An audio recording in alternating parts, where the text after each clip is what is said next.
New court papers say billions of fraudulent streams have circulated on Spotify, and the complaint repeatedly points to Drake's staggering numbers. Is he a beneficiary, a witness, or just the headline that makes the case sound huge? Today we untangle two overlapping legal storms, a fresh class action about fake streams, and Drake's own legal war with Universal Music Group over Kendrick Lamar's diss track, Not Like Us. Let's get into it. Quick roadmap. First, I'll explain the new class action against Spotify, who filed it, what it alleges, and why Drake's name appears so often. Then we'll rewind to Drake's separate lawsuit against UMG about Not Like Us, the legal motions, the dismissal, and the appeal. Finally, I'll map how these stories overlap and close with a clearly labeled speculation section about motives and optics. All claims I read come from published court filings and major outlets. Links are in the description. On November 2, 2025, a federal class action complaint was filed in California that accuses Spotify of allowing massive streaming fraud to persist on its platform. The plaintiff, a recording artist identified in coverage as RBX, argues that every month under Spotify's watchful eye, billions of fraudulent streams are generated, and that this unfairly dilutes royalty shares for honest artists. The complaint frames the problem like this. Spotify's payment model divides the royalty pool based on an artist's share of total streams. If bot or fake streams inflate the counts for some artists, then the money available for everyone else shrinks. That's the economic harm the plaintiff alleges. Importantly, the lawsuit names Spotify as the defendant. It does not allege that Drake personally ran bots or committed fraud. Rather, Drake is used repeatedly as a data point because his total stream counts are enormous. The complaint says a substantial portion of streaming activity that benefits top acts, with Drake cited as the poster child, came from inauthentic methods, according to the plaintiffs. Spotify's public posture, as reported, is denial of any arrangement to boost streams and repeated statements that it fights fraud. Industry observers quoted by outlets note that detecting and eradicating fraud at scale is difficult, and that platform incentives can clash with rigorous, revenue-impacting enforcement. Here are the legal bones of the complaint. 1. Spotify allegedly permits or fails to stop automated bot streams and other illegitimate methods that inflate play counts. 2. Those inflated counts divert royalty payments and ad revenue distribution away from legitimate artists. 3. The plaintiff seeks class relief and damages tied to these inflated plays and the economic harm they cause. Again, the complaint argues the fraud is systemic and ongoing. That's why the suit uses headline names like Drake. They make the alleged scale unmistakable.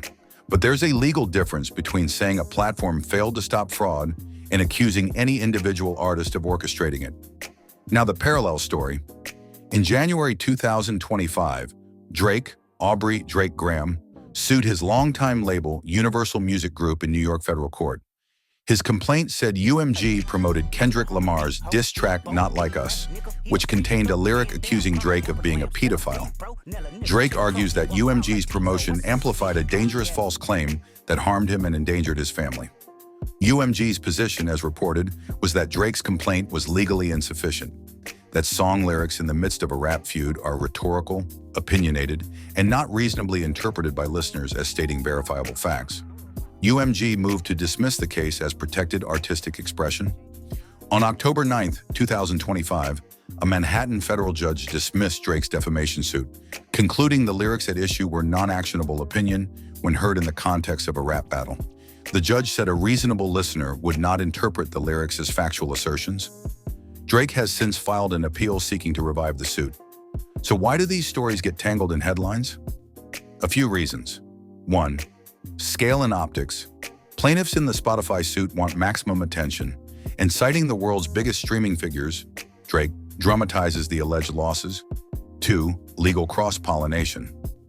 Drake's own claims about platform manipulation brought similar issues into the public eye earlier in 2024 to 2025, which plaintiffs can now leverage. 3. Industry incentives.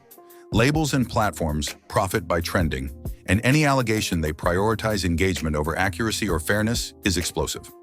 Crucially, public filings to date name Spotify and argue about label practices.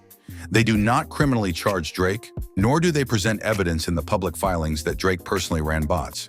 Instead, reporters and the plaintiffs use Drake's enormous streaming totals to quantify the alleged scale of the problem. Okay, speculation time. I'll label these as guesses rooted in plausible motives and documented patterns, but not proven facts. 1. The headline effect.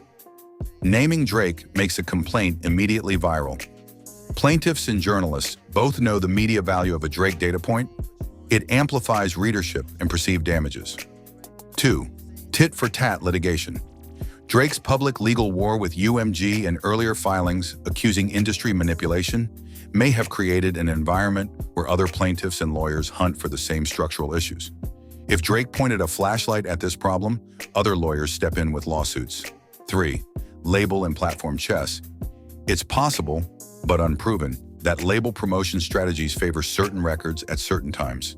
If that's true, industry actors might, intentionally or not, create signal distortions that are misread as organic popularity. But the court record so far does not prove coordinated criminality. 4. Media bias and narrative framing. Sometimes a story becomes about personalities, Drake, Kendrick, UMG, because personalities are easier to follow than dry systemic explanations about ad auctions and royalty math.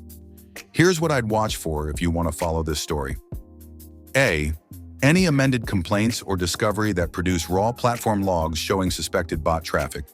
B. Statements from Spotify or UMG in court filings or press releases that reveal internal anti-fraud metrics. C. The appeals decision in Drake's UMG case, a higher court's take on how artistic hyperbole is treated legally, could change the landscape for similar suits. D. Any settlement talks or industry investigations, i.e. by regulators or ad auditors. Bottom line, the record right now. A class action alleges Spotify tolerated massive fraudulent streaming and uses Drake's numbers as the most dramatic example. Drake separately sued UMG over promotional choices related to Not Like Us, a case a judge dismissed, but which is now under appeal. The facts in public filings point at systems and incentives, not at any public proof that Drake personally orchestrated fraud. Still, this moment exposes how fragile trust is in streaming economics, and how quickly personality and platform collide. If you want me to pull the actual court filings and quote the complaint line for line in a follow-up deep dive, let me know in the comments. Subscribe to the Subtext report for more breakdowns of the hidden currents in pop culture.